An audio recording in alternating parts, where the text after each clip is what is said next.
And there you go, that is one delicious tray of plant-based sausages.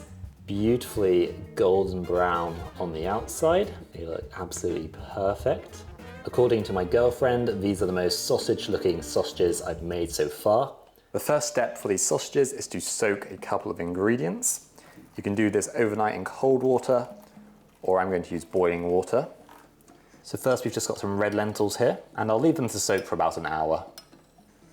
Next I've got some walnuts. Sausages typically have quite a high fat content, so that's why we're using these walnuts, but it's going to be a healthier fat than the usual saturated fats in sausages. This will soften them slightly, and we'll just leave them for the same time as the lentils. Next up we've got the mushrooms. I'm using some chestnut mushrooms here, and all I'm going to do is remove the stem. We're not going to waste the stem, we're just going to cook them separately. And I'm going to be roasting these mushrooms whole so that they stay lovely and juicy. As we want these sausages to be juicy and succulent, we don't want them to be dry. You can use any mushrooms that you like, whether that's the cheaper white button mushrooms or chestnut mushrooms, which are slightly nuttier. Then you've got portobello mushrooms, they're really lovely and earthy and deep in flavor. Or for even more extra chew and juiciness, then oyster mushrooms are a great choice, but they're a little bit more expensive. I'm going to use my air fryer. You're of course welcome to use your oven if you like to. And we're just going to add around a tablespoon of a neutral oil, or I'm going to use olive oil. Nice sprinkling of salt and some black pepper.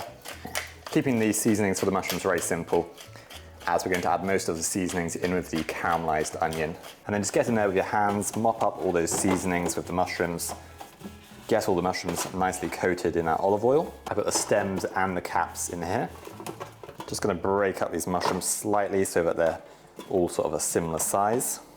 So I'll air fry these for around 12 to 15 minutes until they're lovely and brown and significantly reduced in size. These have had just 5 minutes and already they are starting to shrink and get some color on them. So I'm just going to give them a quick toss around and then back into the air fryer. Okay, these have had 15 minutes at 190 in the air fryer, and they've got some lovely color on them. I don't want them too dried out, as I still want these sausages to be really nice and moist. And yes, I'm calling these sausages. It's crazy to me to think that there are efforts to stop vegan and vegetarian products from being called sausages, burgers, that sort of thing. It just seems ridiculous that this is even up for debate when eating more plant-based food has such a positive impact on people's health and also the environment. Let me know what you think. I'll set these aside until they're cooled a little and then we'll chop them up. We'll get the pearl barley on now. It won't look like much now, but once it's absorbed all the water, it will be. So I'm just gonna rinse it in cold water before we start cooking it. Remove any dust or debris, or just excess starch. Not only does pearl barley give these sausages a lovely chew and help bind them, it's also great for your health. If you've heard of Dr. Greger, he has a daily dozen, and he suggests getting 3 portions of whole grains a day. So eat these sausages and you'll be well on your way to that goal. Whole grains can help lower bad cholesterol, insulin levels, and blood pressure. They're also great for keeping you full and energized throughout the day. I'm going to cook this pearl barley in vegan beef stock. If you can't find vegan beef stock cubes, then you can just add in some dark soy sauce or red miso. And the ratio of pearl barley to water is around 1 to 3. So I did 100 grams of pearl barley, so we'll do about 300 grams of beef stock or vegetable stock.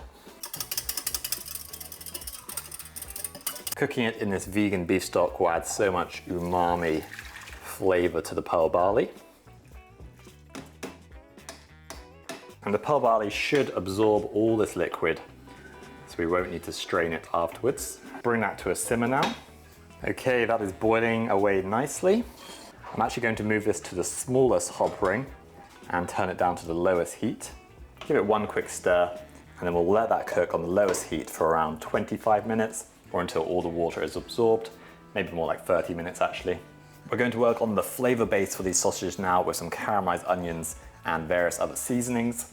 So into a pan, we're going to heat up some olive oil or an oil of your choice. And then once that oil is hot, we're going to go in with our chopped onions.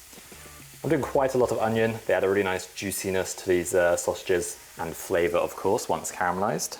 Add in a generous pinch of salt. I want to sweat down these onions. I don't want them to color too quickly. We're going to get them lovely and soft and caramelized. So just keep this on a sort of medium to medium-low heat. If you've got a lid, then that can help. I don't have one for this pan. It'll help keep in the moisture and stop them from caramelizing too quickly. I'm going to add some fennel seeds to a pestle and mortar. We're then going to add some dried thyme. Quick tip, dried herbs aren't actually ground that fine, so they won't release their full flavor into your sausages. What do you suggest? I would grind them up in a pestle and mortar into a fine powder, then they can easily be distributed throughout your sausage mix. That's a great idea, thanks. You're welcome. And it looks like we're going to add in the thyme as well. Also going in with some dried sage. And we'll just grind this into a fine powder, ready to go into the onions once they've softened and caramelized. The pearl barley is coming along nicely. It's nearly absorbed all that vegan beef stock. Just about another 5 minutes, I'd say. Okay, these onions are coming along nicely. They're buttery soft and they're starting to go a nice golden color. We're going to go in with some minced garlic now. And we'll cook that garlic in for just a couple of minutes. Really can't beat the smell of onion and garlic cooking in olive oil. I'm going to add in my dried herbs and fennel now. Also a teaspoon of smoked paprika. And for even more umami goodness, a teaspoon of marmite. Or you can add some dark soy sauce or some red miso. I'll just cook out those spices and herbs for around a minute.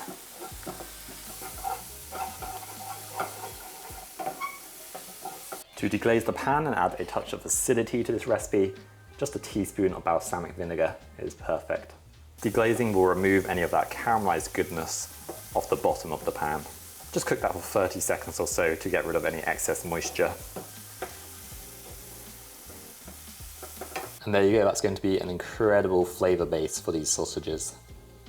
Okay, I've got some good news. I've made the membership on my Patreon page 50% off for the next 3 days. This is to celebrate passing 40,000 subscribers, so a massive thank you to all of you for that. Just scan this QR code and you can try it out for a month. If you don't like it, it's really easy to cancel. You'll get lots of great benefits, such as bonus content, recipe PDFs, and so much more. It's also a great way to support the channel and help me make the videos that I hope you love. So let's get back to the cooking. So your pearl barley is done when all the liquid has evaporated and it's actually starting to stick to the bottom of the pan. We don't want too much excess moisture. It'll be soft on the edges, but a nice chew in the center. The mushrooms have cooled down now, so I'm just going to finely chop them. So I'll first cut into strips, turn it 180 degrees, and then cut them into small pieces. You can go as fine or as chunky as you like. I like to have a bit of texture in my sausages, so I keep it fairly chunky. Roasting the mushrooms like this means they're going to be really nice and moist and juicy inside. And we're not going to get a dry sausage, which is perfect. Taking the care with every ingredient like this is really what sets these sort of recipes apart from others. Getting the most flavor and the best texture from every ingredient is really important. Not just throwing it all into a food processor and hoping for the best.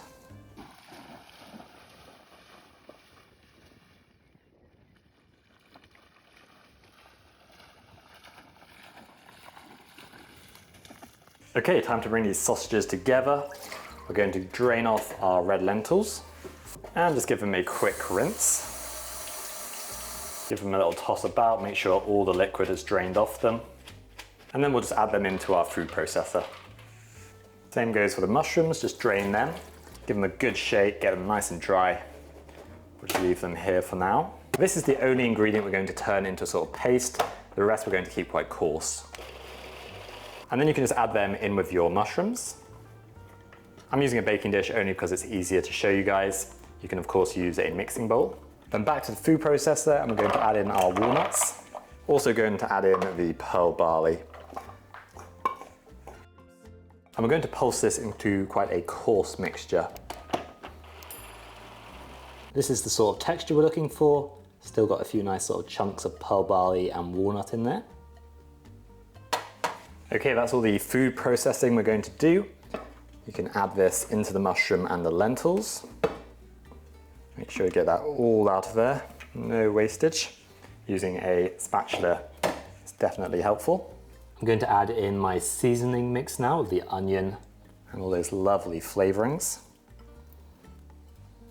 I don't think I've added any black pepper, so I'm going to add a really good grating, probably about 1/4 teaspoon.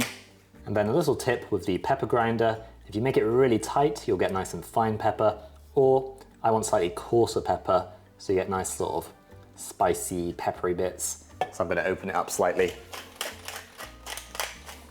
And then you can either use a spoon, but being a chef, we always like to work with our hands. So as long as your hands are clean, then you can just get in there and give it a good mix together. Get all the ingredients and seasonings nicely distributed. It smells absolutely amazing. And my binding of choice is going to be potato starch. So I'm going to add 4 tablespoons to this mix. And then once again, I will mix that through, get it really well distributed through. That's going to help soak up some of the moisture and keep these sausages together. I can already feel that it's starting to stick together more easily. Just feels a bit more sort of pliable. Now before you roll this out into all your sausages, you want to do a test run. So we're just going to fry off a small patty and see how it tastes, but also how the texture is. So I'm just going to fry off a small amount of the mixture.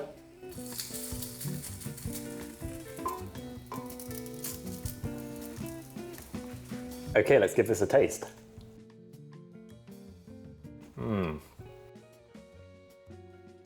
Oh, that's really good. I really love the texture of that pearl barley, and you've got those juicy mushrooms in there. So good. I think it is still slightly too crumbly, so I'm going to add a couple more tablespoons of potato starch, maybe a little bit more black pepper as well, and then I think it's good to go. I'll go for 2 more tablespoons, so a total of 6 tablespoons. Slightly more black pepper. So I'll mix that through now. Okay, I think that's great. I'm going to pop it in the fridge for 30 minutes to an hour to firm up, let that potato starch do its work, and then we'll roll them out. Okay, so I've got a baking tray lined with parchment paper, and I've got a bowl of cold water to dip my fingers in. This is going to help prevent the mix from sticking to my fingers when I roll it. So just lightly dampen your hands, and we'll get these rolled out into the classic sausage shape. Just like so, and now I'm going to repeat with the rest of the mixture. You could definitely make this mix into burger patties as well if you wanted to. So there you go, we've got 10 lovely sausages lined up and ready to go. I'm now going to make a quick glaze that we're going to brush on. For most people in the UK, sausages are a staple of our diets. Even if they aren't the most healthiest thing, they are so delicious, and these plant-based ones are definitely healthier than the regular meat-based ones. We have sausages and mash, sausage rolls, sausage stew, sausages with our full English breakfast, and so many other dishes. So this is one reason why I might recreate meat-based dishes from time to time, despite not wanting to actually eat any meat. It's a lovely way to bring back fond memories from my childhood of my mum serving me and my friend sausages and mash for our dinner. For the glaze, we're going to do some miso, some rich and umami marmite, or dark soy sauce if you can't get marmite. Olive oil so the sausages get lovely and crisp. Some maple syrup so they have a nice sort of sticky glaze. And then just whisk that together until it's all nicely combined. And then that's still slightly thick, so I'm just going to add a splash of water. This just adds another layer of flavour to these sausages. Now these are good to go. You can fry them, air fry them, or bake them. Or if you want to take them another level, you can create a casing for them with rice paper, which we'll do now. So I've got a plate of lukewarm water here, and we're just going to dip the rice paper in for literally 2 seconds. And then just remove it and shake off any excess water. Place that onto your chopping board. And then I just leave it for a couple seconds for it to start to get a little bit more flexible as it absorbs the water. Then you're just going to place your sausage into the center, and then starting at the back, we're going to wrap it over like so. And then fold in the sides.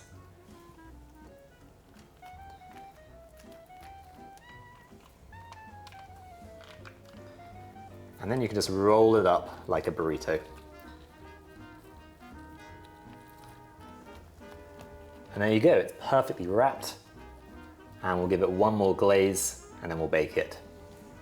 Okay, these are just about ready to go. I'm going to give them a final glaze and then we'll get them cooked. Well, I say final glaze, I may also glaze them halfway through the cooking process. Just going to space these out evenly into the air fryer, making sure there's space between each one. And then I'll cook them until they're lovely and crispy, golden and firm. After 6 minutes, they'll be starting to brown and go slightly crispy on top. I'm going to brush on some more glaze at this point. And then just turn them over.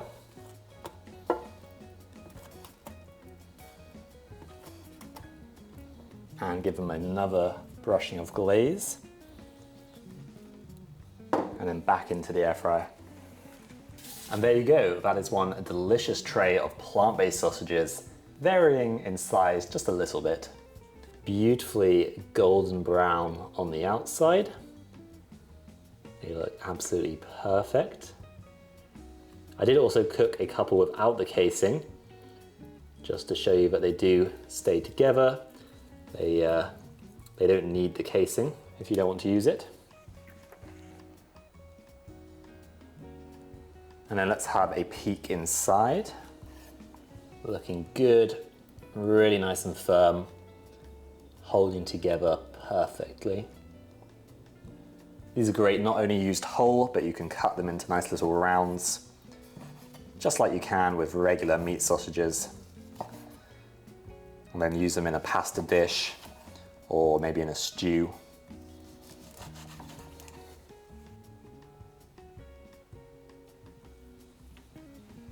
According to my girlfriend, these are the most sausage-looking sausages I've made so far. So I'd say that is high praise. So I think it's time to give them a taste.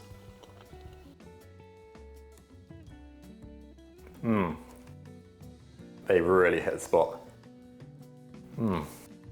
Not only are they the most sausage-looking sausages I've made, they're also the most sausage-tasting plant-based sausages that I've made, and using mostly whole foods. Delicious. I'll just give the one without a casing a try. They've got a nice bounce to them, and then that really salty and umami outside is just beautiful. You've got slightly chewy pearl barley, which is seasoned throughout by cooking it in the vegan beef stock. Then you've got the mushrooms, adding a lovely juiciness and a deep umami flavor. I think the caramelized onions were a really nice addition, adding more depth of flavor and a really nice sweetness to these sausages. And then you've got the spice mix, which just brings everything together. Occasionally you get a really nice hint of fennel, which I really love. Please do give this recipe a go and let me know any changes that you make. I'd love to hear any suggestions that you have to improve the recipe. That is what the Earthy Goodness Kitchen is all about. Helping each other cook the best possible plant-based food and supporting each other wherever we are on our journey towards eating a more plant-based diet. As always, a massive thank you to my patrons for helping me in creating these videos. If you're not already a member, be sure to check out the link in the description box. Or if you want another video to watch, then check out this one.